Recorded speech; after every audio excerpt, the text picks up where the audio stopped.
Oh yeah, Scoob. You said I haven't watched it in a really long time. yeah, you said that you only watched 30 minutes of it and then you gave up and then you gave it like a half Yeah, star.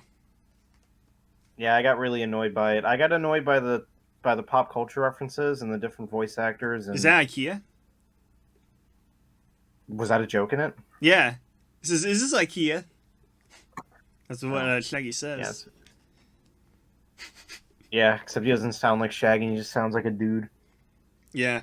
But hey, you'll complain about the Scoob movies the same as I complain as a Mario movie. Like, there's all these references to Hanna-Barbera cartoons, and the cows don't sound like the cows because, yeah, it's the same thing with the freaking Mario movie. You like the Mario movie, but you Oh, don't I like mean, this? I didn't get the reference. I got Dick Dastardly, and I got the other guy. I know, but they reference Um, stuff in the background, and they even talk about stuff like Johnny Quest is mentioned in a side moment, but they don't show Johnny Quest in the film. if they Like, were more accurate to the source material, I probably would find it more it's pretty enjoyable. accurate to the source material. No, it's not. Have you seen the cartoons? Yeah, and I've seen Mystery Incorporated as well, and that's great. That's a reboot. That's not faithful to the cartoon. Is That's a it though? reinvention of the cartoon.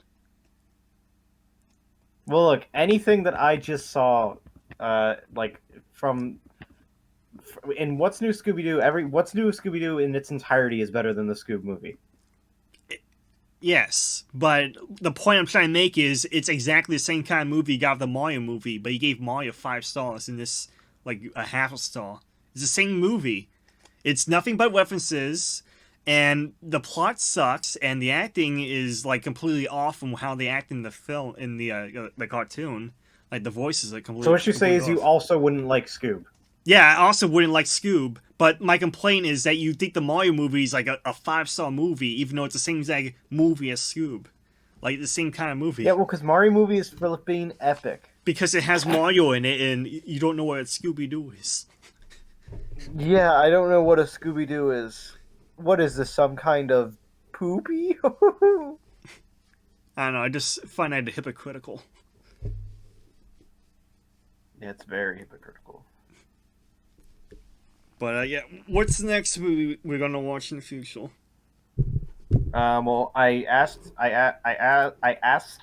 Yash about Eight Crazy Nights, and he never answered. Did you tell him the And then, film, or oh you just hey, did you tell him the film Eight Crazy Nights, or just telling him like, hey, you want to have an Eight Crazy Nights with me? I said, Eight when would nights you of want to watch Eight craziness. Crazy Nights? Okay. Hey, When would hey, you Ash, want you to want to have watch? 8 crazy nights with me? When would you want to? Yeah, I eight guess, nights at Crazies. yeah. Well, I already made that joke back in the Finance of Freddy's movie video. I was like, we're watching 8 crazy nights at Whitey's. Oh, dang! I just Instead of Five that Nights at joke went. Freddy's, it's Woo. 8 crazy nights at Whitey's. And Hey, I then, gotta tell you something cool. what? Something really cool that happened today. What? My Xbox died. Which one?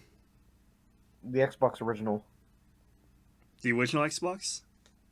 Yeah, it died out. That means it never got replaced with battery then.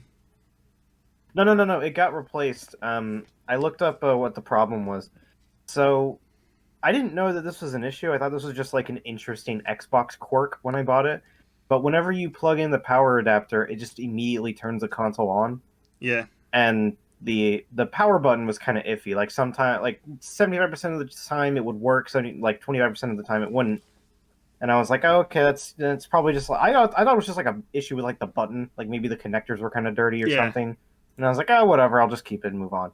And then today it just wouldn't even turn on at all. I was able to turn it on via the disc tray opener, Yeah. and the console would stay on for like 2 minutes and then shut itself off. Yeah. And I was like, okay, let me look this up. And turns out somebody had the exact same issue with the exact same problems, and like a technical person, like on Reddit, like a person that was like really involved with Xbox fixes, Yeah. said that it was apparently um, apparently it's called trace rot, and it's something that you need like expertise to fix. And It's what's not the something cause that of I can that, do. though? What causes that, though? Apparently it's a combination of both faulty manufacturing, which a lot of Xboxes seem to have that issue, Yeah. and also whenever they took the cap off, it like something to do with like not a really great job of fixing it. Because like yeah, mine got the cap off, but apparently like there are some side effects to that if it's not done really really well. Yeah. So it's like a combination of those two. Fantastic. So yeah, so I've got like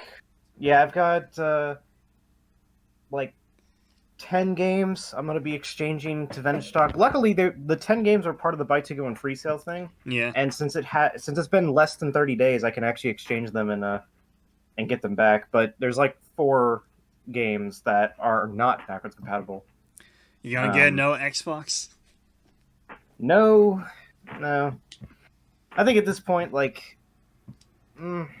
the only Xbox I'd want to go with is one of the later models that just don't have the cap in it whatsoever. Yeah. Because, like, the thing is, my original Xbox, and I still hate myself for selling it to this day, but, like, that one did it. That was the Halo 2 edition Xbox. So past the point where they putting the caps in. Yeah. And then, like, it's one of those things where if I want to go for another Xbox, one, they're hard to come by where I am. Like, really hard to come by. And they're expensive. I mean, true, $80 is not a huge amount to pay, but that was because I found it at a really good shop that was willing to sell it for $80. Any other shop near me would sell it for like $100. So on top of that, the shop that would sell there's 2 shops that sell Xboxes near me. One shops it for $100 and one sells it for $80. The one that sells it for $80 is the one that takes off the clock chip, which is where I got it from. The one that sells it for $100 doesn't even bother with it. They test it when it comes into the store, and then they won't do anything else with it, and they'll charge you $100 for it. So, like, that's where I got my Vita, by the way. Which is why the Vita has a bunch of scratches and crap on it, which makes the touchpad really, really iffy sometimes. I mean, like, it overall works, but this thing obviously had some wear and tear, but they just didn't bother with it. And they were like, oh, it turns on, let's charge people for it. So, yeah, what the heck? Oh, you're booting up the sequel. I was still on the same webpage, but I was like on Discord looking at notifications. Let's watch a sequel.